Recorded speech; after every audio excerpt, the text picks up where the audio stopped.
Hello, welcome back to GameSpot's coverage of E3 2013. Oh, my mic's not on. So awkward. It's the worst thing in the world, Jay Crowe, when you start a live stream and your microphone's not turned on. It's like being at the Olympics, going to the hurdles and just hitting the first one, just your face right in front of it. Hello. Sorry, this is like an alpha, don't worry. Yeah, exactly, yeah. Hello, welcome back to GameSpot's coverage of E3 2013. You're watching Stage 2 on e3.gamespot.com and also on twitch.tv/GameSpot E3 Stage 2. I'm very happy to be joined by Jay Crowe, Creative Director of Bohemia Interactive, who's going to show off Arma 3, the sickest looking first-person shooter for all you guys who enjoy playing the more realistic type of war experience. Yeah, that's right. We're just coming out of our alpha, so a little bit more of a subset of our normal game. We were kind of infantry focused before, but today we have the beta to show you, which is a bit more like classic Arma, I guess. Okay, excellent. So the alpha's been there for a while. It's been a public alpha. I know I'm right because I know I'm on it, but I don't feel like I had to jump through many hoops to do it. Yeah, it came out in March. We've been pretty happy with it so far. It's a first kind of experience for Bohemia to release in this kind of way, getting the public and the community involved straight up in development. For sure. We've been happy with how it's going so far and really happy to be getting our beta out later in the month. Excellent. Well, I've got a bunch of questions myself, but if you have any questions for Jay, please tweet me at Danny O'Dwyer or put them in the GameSpot chat and I will make sure I relay them to it. If we can have a look at the gameplay here. So this is a completely new mission to the beta version. What exactly is going on here? Well, Yaris, the project lead, is behind the scenes playing Combined Arms. So similar to the alpha where we had 4 single-player showcase missions for testing the different kinds of technology and presenting the new features of the game, we have 4 showcases for beta as well. This is kind of, I don't know, it represents sort of the heart of what the beta is about, the move towards a bit more firepower, a few more logistical options.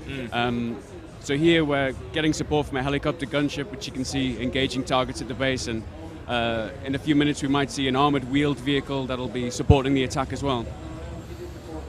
So for people who aren't familiar with the series, obviously Arma has its roots. A lot of you guys were working on Operation Flashpoint, that series, all those years ago. Arma 1 then on PC, of course. Arma 2 was very successful, and then with 3, it's it's more of a simulation-based experience, obviously. With the sort of, do you feel like it's a simulation-based? Do you like pigeonholing your game like that, or? Well. Come up and they're not exactly sure what the game is all about.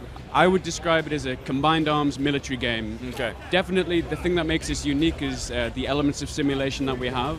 Lots of sometimes quite simple things working together that create the complexity, that make the challenge of the game, that make it rewarding to master. But I would say, we're all gamers at heart. The guys back in Prague working on the game and in Brno, we all love playing games. We want to make a game, but we have a history with this series, and Arma 3 is a continuation of what we're good at, what we're best at, but maybe with a nice new lick of paint on it and a few new interesting features. Yeah, quite a nice lick of paint on this, I imagine. Sorry, that's an understatement. The programmers would kill me. Yeah, it's an incredibly beautiful game. Some of the screenshots you guys released a number of months ago, almost, it's essentially photorealism at some stage. How much of an onus is put on in Arma, and how important is it into you guys realizing your vision? Well, I think it's definitely an important thing for us to have in the game. Everyone, when they see Arma 3 as compared to Arma 2, loves the lighting, and that's based on the real world research we got and do. The lighting's based on real values from Mediterranean countries. So it's important, but it's definitely not the be-all and end-all. Like, we could do more, but we have to save some performance for other parts of the game. We do a lot more than many other games. The terrains are enormous. The level of detail and the quality that the artists put into their work, that takes a lot of performance. So it's a balance. We want to have a game that offers a lot for the players to do, but we want it to look nice as well. So what's the setup for Arma 3 in terms of its narrative? Where is it based, and who's involved in the conflict? Well, during the alpha and the beta, we've been focusing on what we call like just generic factions. So at the moment, it's blue against red, and the beta introduces green, which is the third faction, which we see it as offering the people making missions at home a few more options. We haven't talked so much about the context and the story since we first announced the game in 2011. As we get closer to release in Q3 this year, we have a few more details. But to cut a long story short, the player is a NATO soldier, just a regular soldier. He's not, captain of anything. He's on an observation force based on the island of Stratus. And we have our roots in Operation Flashpoint, so you can kind of guess that maybe something is going to happen to him and the other factions play a part. We'd like to talk more about that later in the year. But I guess if you want some sort of analog, it's closer to the simplicity of Operation Flashpoint, like going all the way back to 2001. A simple factions fighting each other, and the player not being a hero, but just being part of a team, working with his squad mates and getting more and more responsibility as he progresses through the campaign, which is also a way that we're hoping to teach players how to use it. One of the things that we know is there's a lot of features, a lot of complexity in Arma 3. The last thing we want to do is take any of that out, but definitely what we want to do is introduce it slowly to the players, let them get comfortable with handling a weapon, moving around, basic squad command, and then as you move through the campaign, you get more and more responsibility, more options to use, and hopefully more rewarding gameplay to take part in. There's always been a lot of sort of specialized control systems required in Arma, because obviously it's at least in terms of the generic first-person shooter that many people are used to, there's obviously a lot more commands required, keystrokes and whatnot. And then in terms of using the vehicles from the helicopters to the landcraft, also a lot to learn. Do you find it's a challenge to try and teach the player all of these, or do you think that somebody can enjoy Arma 3 by just specializing in one maybe in particular? Well, I think challenge is a good word. We've just added a new game mode called Challenges, and we hope through this kind of playable content that we'll be able to introduce simple things like movement and shooting to the player, like very simple competitive against the clock gameplay where we go through and shoot down targets. Maybe Joris can take a look at it later on. But really, Arma 3 offers you, and Arma generally, always to be able to do. And when you're given that all at once, it is confusing, it is daunting. The challenge, as I was saying before, is to introduce it slowly, prove to the player that it's useful, like our adjusted stances, getting behind cover, keeping your head down so it doesn't get blown off, showing to the player that this is a different key binding from what you're used to perhaps, but once you know how to use it, it offers a kind of a depth that other games simply don't have, and we can't ignore that. That's definitely what makes our games unique. Will you guys continue to support third-party hardware in the way you have in the past? I know TrackIR has been an important part, different various types of joypads. Is there any thought about Oculus Rift support? Well, we have a dev kit in the Brno studio, and we're playing with that. Like, it seems like a really, really good fit, the Oculus Rift with our game. Like, we have as Joris is showing now, we have the full body in-game, so when you look down, you're not just a floating camera, you have legs and arms. So when you have something like the Oculus Rift or TrackIR, which has been a great servant to the game since it came out, it gives you that engagement with the game that maybe some other games don't have yet. It's not something that we're going to be, officially supporting for our release in Q3. Sure. We've been talking to the guys, a great bunch of guys here at E3 from Oculus Rift. We're talking to them, get a few more dev kits for our programmers back home, get it in game, see what we can do. But yeah, it's definitely exciting technology along with TrackIR. Cool. Watch this space then. So it's interesting. Whenever I've played these games, it's always been a very solitary experience for me. I enjoy sort of immersing myself in the world and spending time carrying out the missions. In terms of multiplayer and cooperative, what are you guys doing in that space? Well, multiplayer is one of the most important aspects of our games. Like, it's what gives our games the longevity. Like, I'm a big fan of single player. Like, every other game I play, it's all about the single player campaign. But with Arma, I think it's really important for us to get multiplayer right. Part of that work goes towards optimizing the netcode. One of our lead programmers back home is analyzing what we can do to make it run more smoothly, to reduce the lag for players. In the beta itself, we can look at our 2 co-op missions that we're adding on top of the 2 co-ops that were in alpha. We're taking a look. Yoris is just loading one up now called Defend Camino. Here, well, we can also take a look at the third faction that we're adding to the game, but the greens. Here, yeah, the greens. I like that color. Here, it's we're not reinventing the wheel. It's something like a horde mode gameplay. We have the green team that has their base and the blue team that has their base. The objective is to survive against the enemy attacks, adapt with planting mines and defending your base. But we do it in Arma style. So the things coming at you, attacking you, armored vehicles, helicopter gunships. It's going to be a real challenge to play.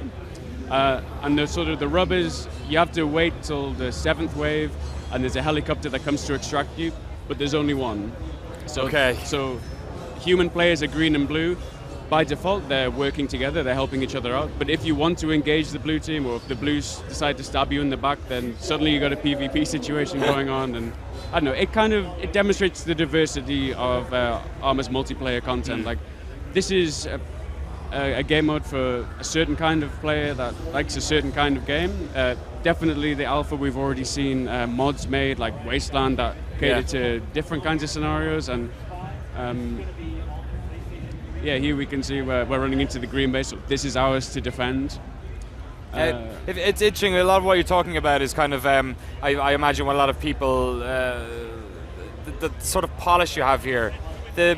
There was always a wonder whether you guys would try and maybe go down again, this is just silly categorizing for the sake of it, but maybe a more mainstream route, that perhaps you guys would like to get some more success like the big franchises that we see on consoles and whatnot. It seems here that you certainly have retained and are developing on all the core concepts of what Arma 2 is, but if you don't mind me saying, it's a bit of a backhanded compliment. In terms of the production value, in terms of the UI, in terms of the layout of everything, it looks like a much more, I would say polished, but much more inviting experience perhaps than Arma 2 was, which to a lot of people when they go into it, if they're not expecting that type of scenario, can be quite daunting. Well, it's about time, isn't it? Like, I think it's always been such a sort of a rough diamond. The gameplay was there. Sometimes it was difficult to find. What we tried to do with Arma 3, I've said before, is keep the core gameplay, like identify what's best about our series, keep all of that, but take off the rough edges. Like, we've improved the radio protocol, like the voice acting a little bit. Exactly. Yeah, okay, so, a year ago, you go on internet forums, anytime you would bring up our game, it's always 2, move to that bush. Yeah. and that was ridiculous. And one of the things that we did when we came onto the Arma 3 project about a year and a half ago was to say, what really irritates people, what can we do to improve it? And we're really happy with things like the state of the radio protocol and even things like the presentation of the game, the front end, the UI. It's important. The first impression you make with a player, you're sort of making a promise to them. You're saying, sure, this game is legit, like this is a professional product, and then people give you, a bit more of a chance to prove why, and that's really important for Arma, to get into it, to play with your friends, to experiment with all of the different things that you can do. And it's only when you get to that stage that suddenly it clicks and you understand, this is what Arma's about. Yeah. This is why I can't go back to a corridor shooter. This is why Operation Flashpoint completely broke me back in 2001. Yeah.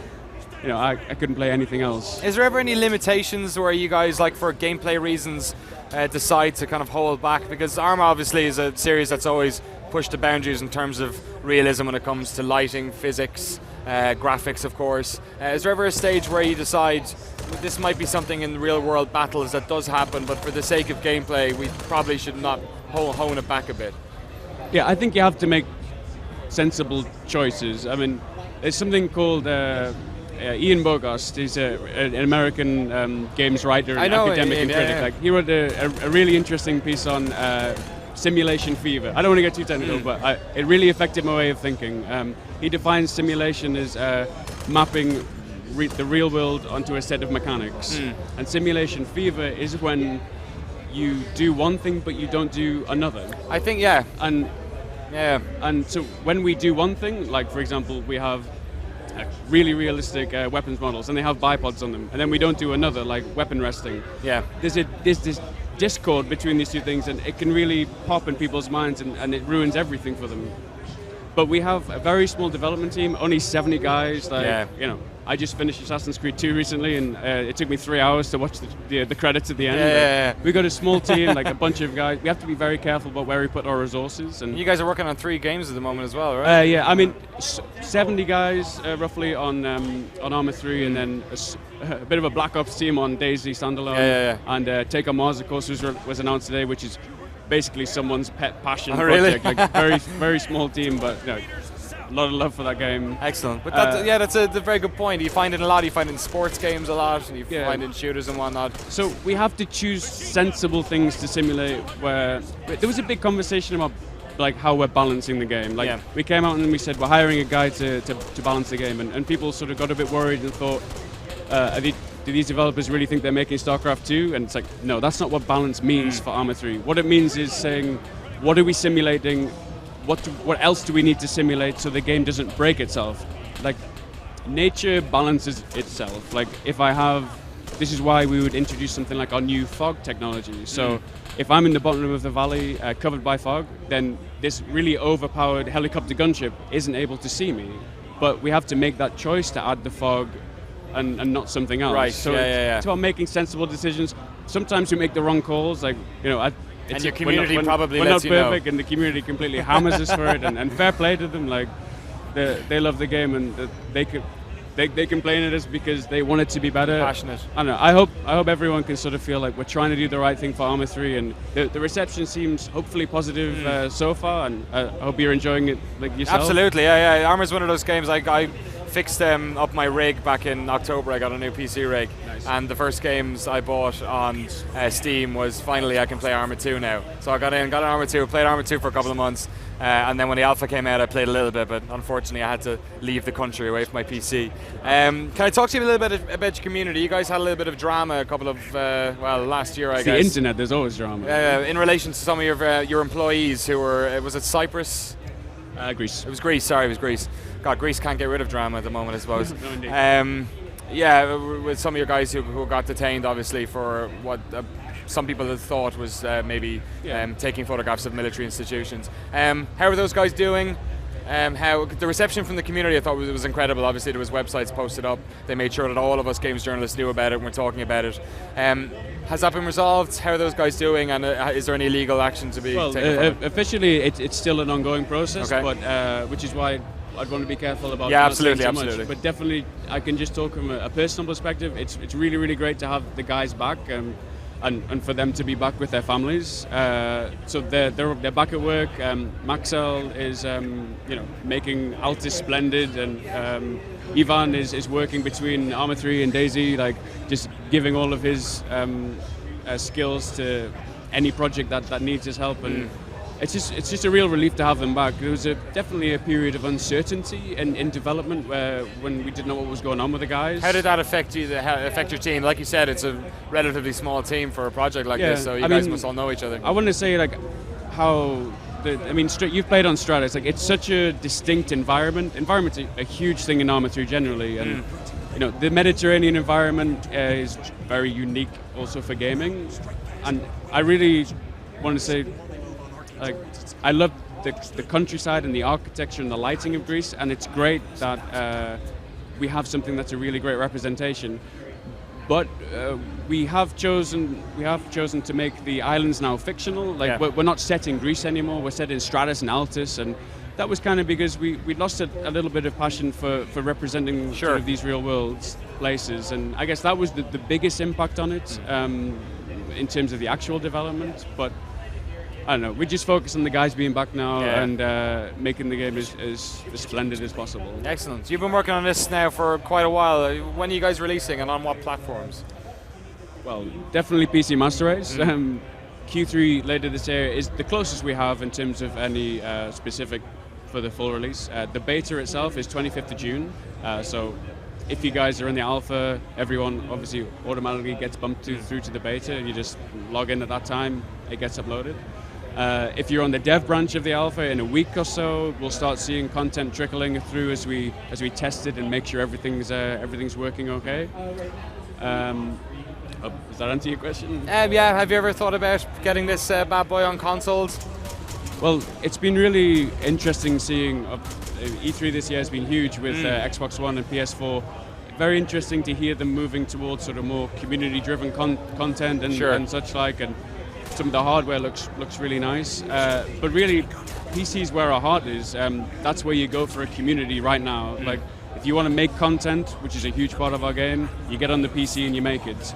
If you want to have a real online community where you make missions, you join a bunch of buddies, like 60 guys, you go on the PC and do that. And that's where Arma 3 is. And like I said, as a small team, we make choices and we focus on the PC, make it as good as we possibly can. Awesome. Jay Crowe, thank you very much for coming here and showing us Arma 3. We've got your buddy Dean Hall coming in tomorrow to show off DayZ, and that's tomorrow on GameSpot's Stage 2 at E3. Thanks to everyone who's been tuning in all day. We've had an absolute blast. We've had massive numbers this year of you tuning in and talking to us on Twitter and on the comments and whatnot. We really appreciate it, so stick around. Our penultimate day is finished, but we'll be back tomorrow with Day 3 of GameSpot Stage 2 at E3 2013. See you then.